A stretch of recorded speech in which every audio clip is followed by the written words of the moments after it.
भारत का जो क्षेत्रफल है वो 32,87,263 वर्ग किलोमीटर है और जो विश्व के क्षेत्रफल का 2.4% है। अगर हम एरिया वाइज बात करें, भारत 7वें स्थान पर आता है और भारत से जो बड़े देश हैं उसमें जो पहला स्थान है रूस, कनाडा, चीन, संयुक्त राज्य अमेरिका, ब्राज़ील, ऑस्ट्रेलिया। यानी एरिया वाइज जो भारत है वो 7वें स्थान पर है। उससे पहले ये 6 देश क्या है, भारत से आगे है। अगर हम भारत की तट रेखा की बात करें, कोस्ट लाइन की बात करें, तो भारत की जो तट रेखा है वो 6100 किलोमीटर है। यहाँ पर जो 6100 किलोमीटर जो तट रेखा है वो किस एरिया की, जो मुख्य भूमि की है। लेकिन भारत के पास क्या है, कुछ आइलैंड है, कुछ द्वीप है। अगर उनकी तट रेखा को अगर हम शामिल कर देते हैं तो भारत की जो कुल जो तट रेखा है वो 7516.6 किलोमीटर है। हिंद महासागर के साथ किसी अन्य देश की इतनी लंबी तटरेखा नहीं लगती, इसलिए हम कुछ कहते हैं जैसे महासागर है वो हिंद महासागर है। वास्तव में हिंद महासागर है वो इस वजह से है कि सबसे ज़्यादा जो तट रेखा है वो भारत के साथ लगती है। यहाँ पर इस मैप में हम तटरेखा के बारे में देखते हैं। ये गुजरात का पोर्शन है। यहाँ से जो तटरेखा लगती है, यहाँ से होते हुए ये वाला जो क्षेत्र है जो पश्चिम बंगाल तक, यानी ये पूरी जो लंबाई है वो 6100 किलोमीटर है और ये जो एरिया है वो मुख्य भूमि की तटरेखा है। लेकिन अगर हम आइलैंड्स की जो कोस्ट लाइन को अगर काउंट करते हैं, यानी यहाँ लक्षद्वीप है, यहाँ अंडमान निकोबार है, अगर हम इसको भी शामिल कर देते हैं तो जो भारत की जो तटरेखा है 7516.6 किलोमीटर है। अगर हम बात करें, भारत में बहुत सी जो भौगोलिक विभिन्नताएं हमें देखने को मिलती है और हम इसके बारे में यहाँ डिस्क्राइब करेंगे। अगर हम बात करें ऊंचावच की यानी रिलीफ स्ट्रक्चर की, तो भारत में आप देखते हो, भारत में हमें ऊंचे पर्वत देखने को मिलते हैं, विशाल मैदान देखने को मिलते हैं, मरुस्थल देखने को मिलता है, प्रायद्वीपीय जो पठार है वो भाग हमें देखने को मिलते हैं, जो घाट है, मैदान देखने को मिलते हैं और द्वीप समूह। ये हमारे देश की क्या है, भौतिक विविधताओं को दर्शाती है। उत्तर में हिमालय पर्वत, उत्तर पश्चिम में हिंदू कुश, सुलेमान, उत्तर पूर्व में पूर्वांचल पहाड़ियाँ, दक्षिण में अरब सागर, बंगाल की खाड़ी, हिंद महासागर से सीमांकित एक वृत्त भौगोलिक इकाई है।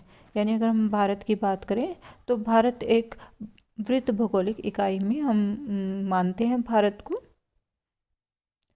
इस संपूर्ण प्रखंड में भौतिक, मानवीय और सांस्कृतिक विविधताएं, विशाल जनसंख्या, दक्षिण में उष्ण, मध्य में उपोष्ण, पर्वतीय भागों में समशीतोष्ण जलवायु के कारण यूरोपीय विद्वानों ने इसे उपमहाद्वीप की संज्ञा दी है। अगर हम बात करें कॉन्टिनेंट यानी महाद्वीप की, तो एक बहुत विस्तृत एरिया होता है, बहुत बड़ा एरिया होता है जिसमें बहुत सी विभिन्नताएं हमें देखने को मिलती है। उस क्षेत्र में हमें पर्वतीय क्षेत्र, पठारी क्षेत्र, मैदान, तट, द्वीप, मरुस्थल यानी सब प्रकार के क्या धरातलीय संरचना हमें देखने को मिलती है और विभिन्न प्रकार की जो जलवायु है वो देखने को मिलती है।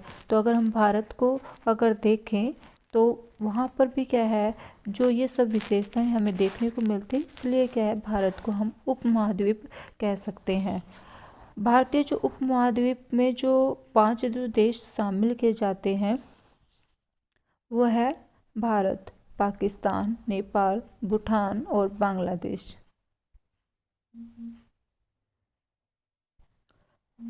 अगर हम भारत की स्थिति की बात करें दक्षिण पूर्वी तथा दक्षिण एशिया के संदर्भ में भारत की क्या स्थिति है, तो भारत की जो स्थिति है वो केंद्रीय स्थिति है। इसी विशेषता के कारण यह महासागर भारत को दक्षिण एशिया, दक्षिण पूर्वी एशिया देशों से जोड़ता है। साथ ही वह इसे पूर्वी अफ्रीका, पश्चिमी एशिया के देशों से जोड़ता है। दक्षिण पूर्वी एशिया में Myanmar, Thailand, Laos, Cambodia, Vietnam, Malaysia, Singapore, Indonesia, Philippine और तिमोर आते हैं। इस मैप में हम ये दिखा रहे हैं, यहाँ पर इंडियन ओशन है और भारत की जो स्थिति है वो केंद्रीय स्थिति है। ये वाला जो क्षेत्र है ये हमारा जो पूर्वी जो एशिया में आएगा और ये वाला जो क्षेत्र है वो है अफ्रीका का क्षेत्र है। तो ये क्या है, जो पूर्वी एशिया है उन भागों को भी जोड़ता है और क्या है, अफ्रीका को भी आपस में जोड़ने का कार्य करता है। तो बहुत ही केंद्रीय स्थिति भारत को क्या है, प्राप्त है।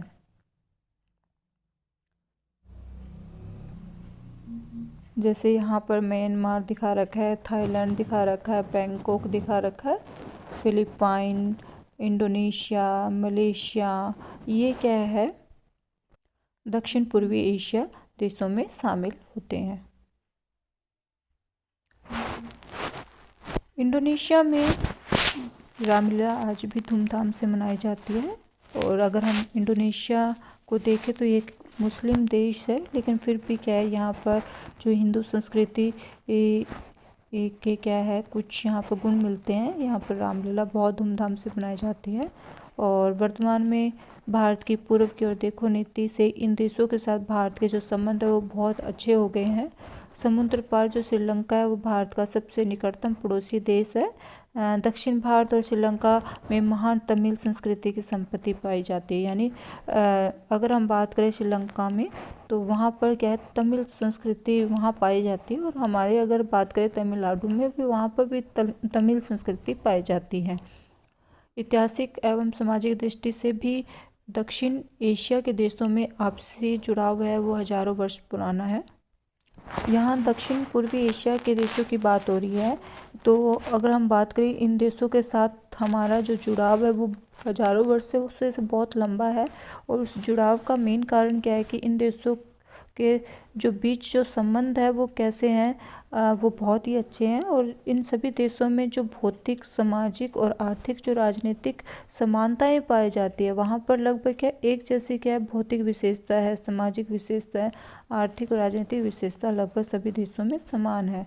भारत की भांति इन देशों में भी जो बारिश होती है वो मानसून पवनों के द्वारा होती है। तो इन सभी देशों में कैसी जलवायु पाई जाती है, मानसूनी जलवायु पाई जाती है।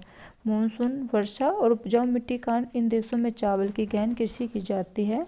और भारत में जो बुद्ध धर्म है, भारत में ही इस धर्म की क्या उत्पत्ति हुई है और यहाँ से ही दूसरे देशों में क्या है, इसका फैलाव हुआ है। बुद्ध धर्म धीरे धीरे क्या है, दक्षिण पूर्वी एशिया के कई देशों में फैला है। म्यांमार, कंबोडिया, इंडोनेशिया आदि देशों में हम बात करें तो हमारे आज भी वहाँ पर भारतीय जो पूजा स्थल है वो देखने को हमें मिलते हैं। यानी दक्षिण पूर्वी एशिया के साथ भारत का क्या है, जो संबंध है वो बहुत ही घनिष्ठ और प्रगाढ़। सन 1947 से पहले भारत, पाकिस्तान, बांग्लादेश एक ही देश होते थे। और 1947 के बाद जो पाकिस्तान है वो दो हिस्सों में बट गया था, पश्चिमी पाकिस्तान और पूर्वी पाकिस्तान। 1947 में पूर्वी पाकिस्तान जो है और पश्चिमी पाकिस्तान, अगर हम बात करें 1971 में, तो जो पूर्वी जो पाकिस्तान है उसे नया नाम दिया था बांग्लादेश। यहाँ पर 1971 आएगा, बाय मिस्टेक 1947 लिखा गया है।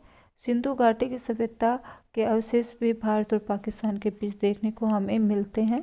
जो सिंधु नदी है वो भारत से बहती हुई पाकिस्तान में उपजाऊ मैदान की रचना करती है और अरब सागर में गिरने से पहले कराची के निकट एक बहुत बड़ा डेल्टा बनाती है।